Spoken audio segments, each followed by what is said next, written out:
This poem, A Tiger in the Zoo, has been composed by Leslie Norris.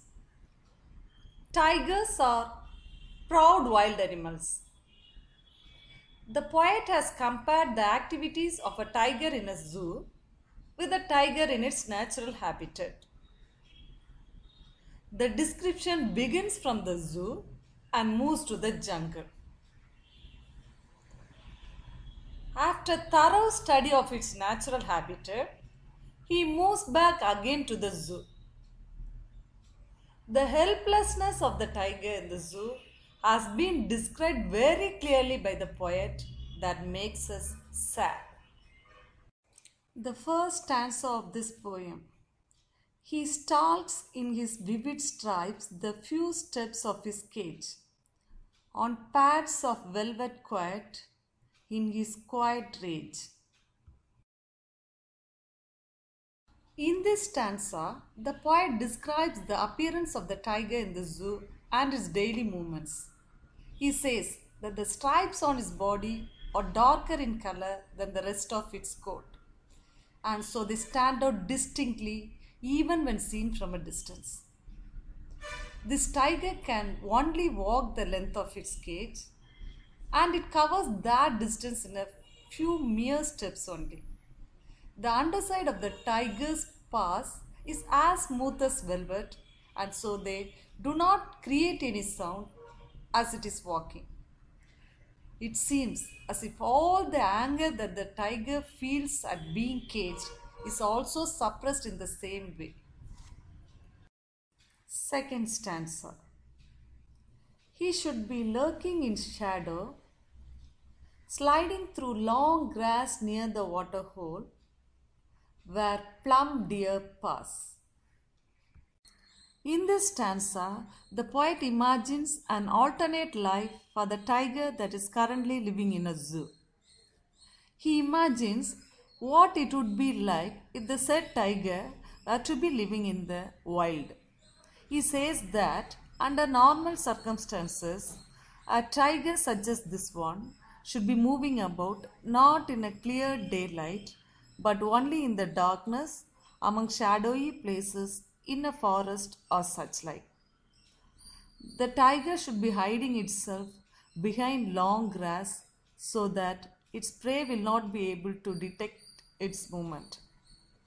In this way, the tiger should approach the waterhole where all the animals of the forest The deep come cover to drink allows her on to sunny move faster afternoons. than usual. There it will come face She to changes face tack. with deer that Her are best weapon appropriately is surprise. patterned for its conception.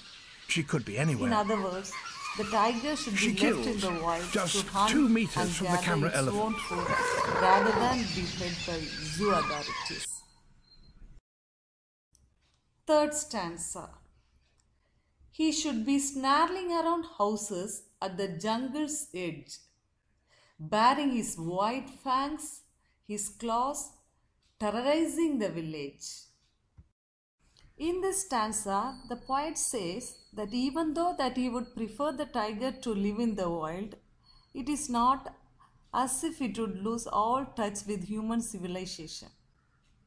Once in a while, its day-to-day movements would lead it towards the outer boundary of the forest where a few human residences can be found. The tiger would growl in its low and intimidating voice as it walked at the periphery of those houses. It would not bother to hide its fangs or its claws, instead revealing them openly with the intention of scaring all the inhabitants of that village. Fourth stanza.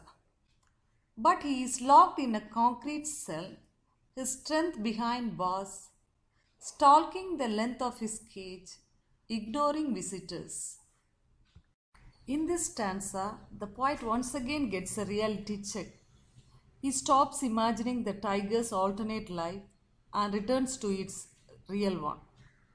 He says that the tiger is locked up like a prisoner in a jail within a small cell made up of concrete. All the strength that resides in its body is locked behind the bars of metal. Hundreds or even thousands of people come to see the tiger every day at the zoo. but it does not pay any heed to these visitors. Instead, the tiger prefers to walk stealthily all over his cage by itself. The last stanza.